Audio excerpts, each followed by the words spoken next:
Good afternoon and welcome to the Midday News. Here's what we have in the bulletin. Education Ministry reports improved results in this year's CXC sitting. Attorneys representing KD Knight pens letter to Police High Command.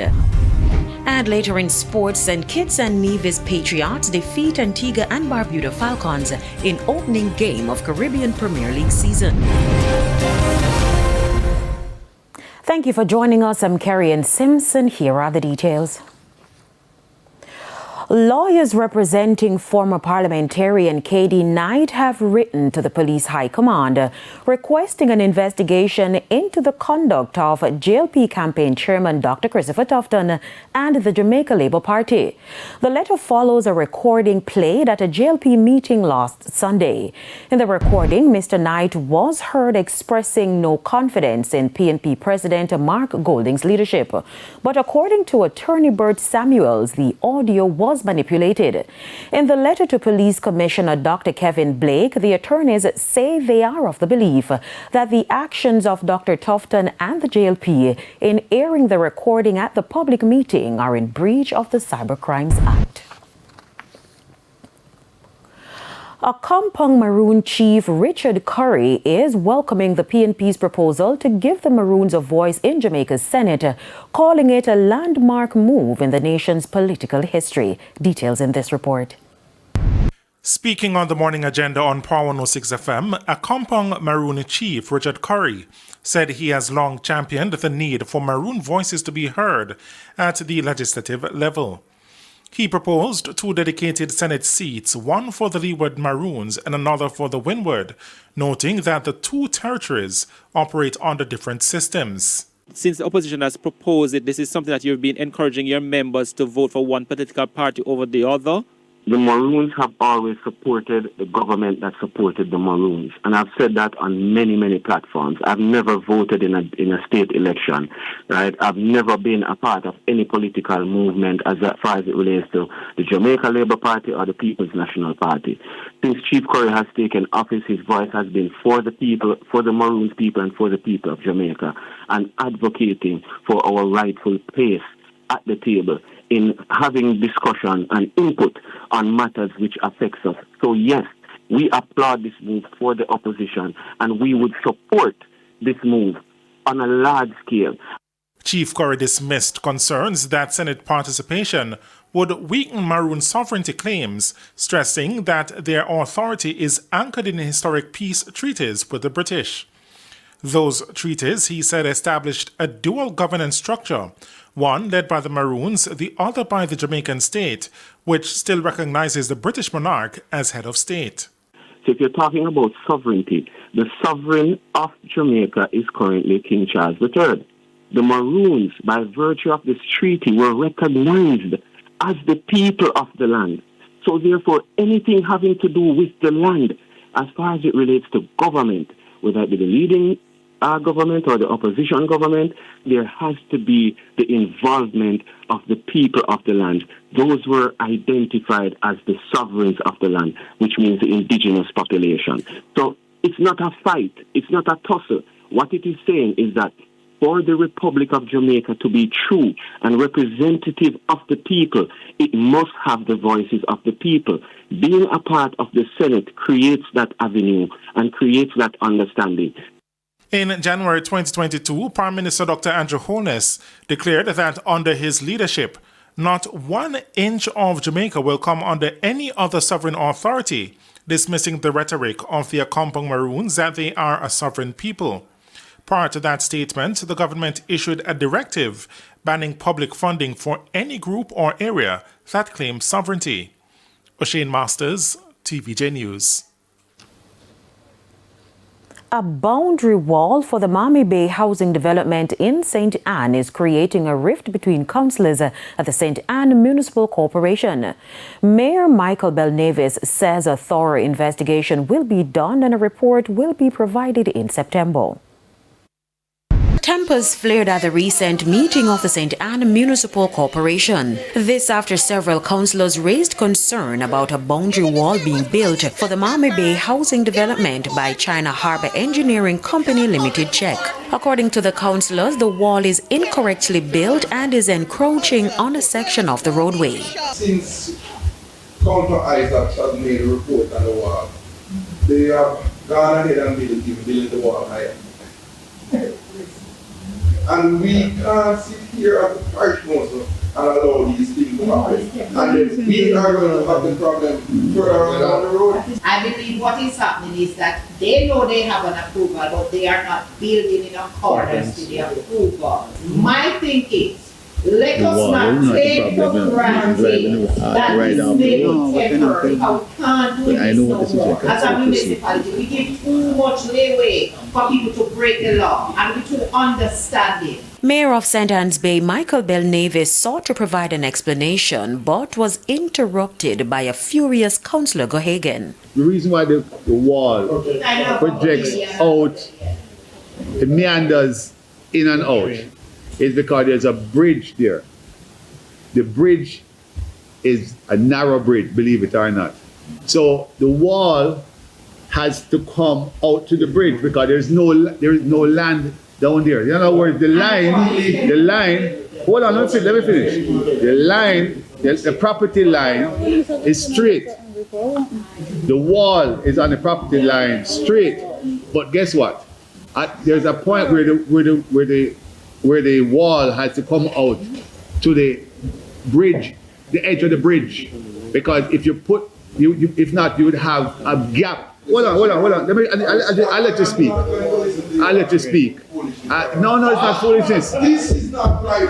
Mr. Chairman, Yes. Mr. Chairman, this is the gully. Yeah. And you need to run. You need to make a bridge over and take care of the wall here. Acting Chief Engineering Officer for the corporation, Orain Pink, indicated that a visit will be done and a report will be provided in September. Following the meeting, Mayor Belnavis visited the location and provided an update. It might appear as if there's an issue, but there really isn't, because once the road is widened and they'll just knock down that segment of the road, that segment of the wall along the roadside by the culvert. There are two areas where there are culverts that come across the road where water runs from one side to the other side, from the river to the sea. So once the road expansion takes place, they'll have to adjust the wall in those places. The Education Ministry is reporting improved results in the Caribbean secondary examinations this year. At a press briefing a short while ago, Education Minister Dr. Dana Morris-Dixon noted that despite improved performance in mathematics, more work is still needed. 44% of our public school children who did CSEC 2025 mathematics passed with a grade 1 to grade 3. 44%. We obviously want that to be higher, but last year it was 39%, and the regional average is 39% of students passing mathematics. We are above the regional average again in mathematics. But as the CXC meeting yesterday noted, across the entire region, there are concerns around mathematics. However, she noted that the ministry has already begun the work to address the challenges with the subject. As for English A, the Education Minister noted that there was marked improvement in the public school national pass rate, noting that the passes have also surpassed pre-COVID levels. Grade 1 and 3. Now we need to juxtapose that with the regional average. The regional average is 80% of students passing English A. We have surpassed the region in English. And Dr. Morris-Dixon also noted that performance in the STEM subjects have also improved. Now we'll have more on this story in Primetime News.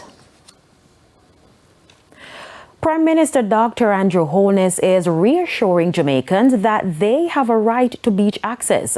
Speaking at the groundbreaking ceremony for the Moon Palace Grand Resort in St. James recently, Dr. Holness says that public access to beach remains a topical issue. Kimberly Petty reports.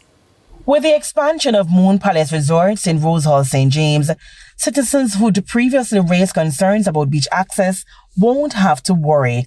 The hotel's CEO, Gibran Chapour, revealed at the recent groundbreaking that it is pumping money to redevelop the nearby Success Beach, a move welcomed by the Prime Minister, Dr. Andrew Holness, who explained that currently there is a beach access policy before the Cabinet for final review.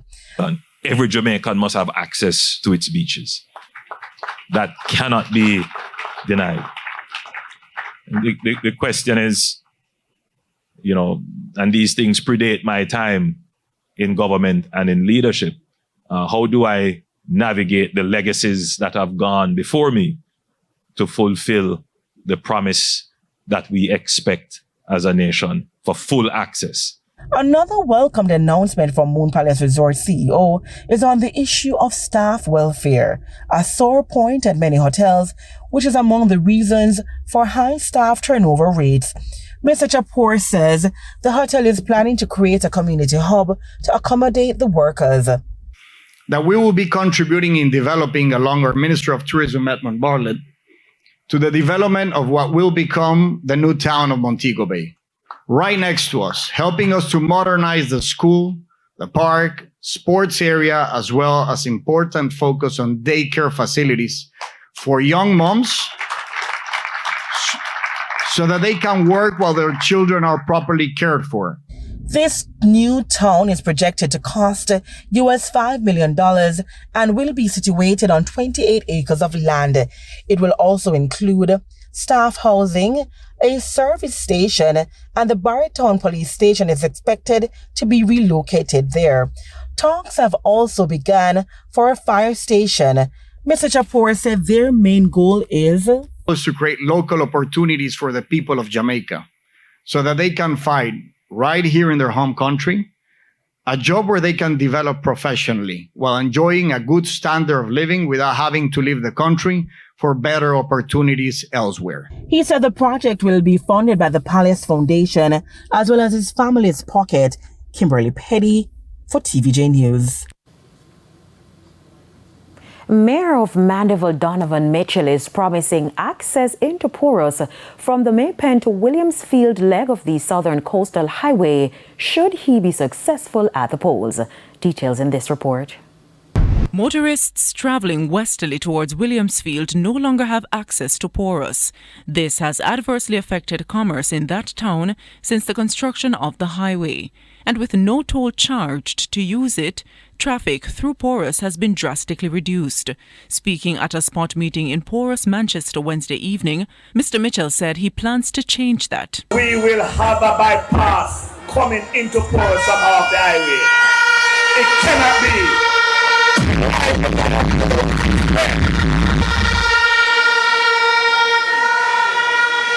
And I want to thank the police. When we met with them at Trinity Baptist Church and they listened to us and they agreed that they will open up back the businesses in Porus up to late in the evenings that the people of Porus can survive. But Mr. Mitchell says he has other plans in the pipeline. When I talk to the people at the National Water Commission, they say, Comrade Bunting, just tell Comrade Ma to get the wells that are in Porus and provide water for the people of Porus and its environment. And the MP hopeful says he has plans for the Porus Community Centre. When I pass Roxborough today here, Norman Man, they say, remember the people of Porus and the Jamaica Welfare Centre. We are going to make it back into the best training centre that Jamaica has ever seen. Nakinski Robinson, TVJ News. It is time for a break, but stay with us. More stories when we return. Welcome to the main news, and it's now for the Stationery and office supplies has reported a sharp 51% drop in net tax, down to $23.1 million, despite a 3.5% increase in revenue during the second quarter of the year. That's compared to net profit before tax of $44 million on revenues of $433 million during the similar period last year. First 6 months of this year, net profit tax fell by 31% to $107 million on revenues of $955.2 million. This compares with $157 revenues, $157 of last year. Was due to expenses climbing 9% from $391.1 million to $420 million. The U.S. wholesale inflation rose much more than expected last month. From the Bureau of Labor Statistics shows pricing at the fastest monthly pace in more than 3 years. Economists expected prices would rise by just 1% in July and by 2.4%. But the latest producer price index spiked 1% from June. That led to 3.3%. The PPI measures the average change in prices paid. For the business, I'm Shane Masters. Time stories from the world. In the region, the United States has begun deploying air and naval forces to the southern Caribbean Sea to counter what it calls threats from Latin American drug cartels. The Pentagon was directed to prepare options after President Donald Trump pushed for stronger against gangs designated as global terrorists. The move follows months of increased U.S. military surveillance and earlier 2 warships to bolster anti-drug operations. National scene. President Donald Trump and Russian President are Ukraine. Of the bridge, testing their right, both leaders. Leaders are calling out the world leaders big, as well as leaders. For some Alaskans with ties to Ukraine,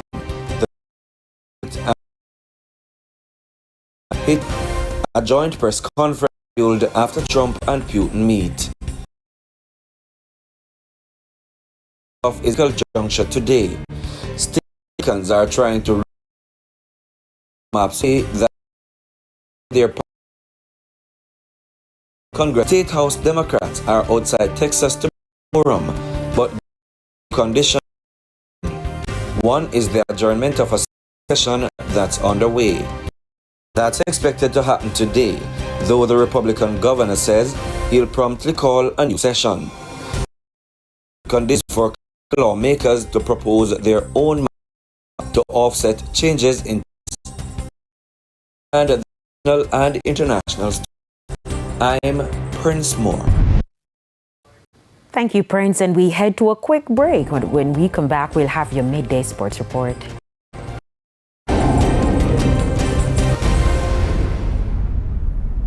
Welcome back, and we do apologize for the absence of midday sports, and that's the midday news package. I'm Kerry Simpson. Join us at 7 for primetime news. On behalf of the news, sports, and production teams, good afternoon.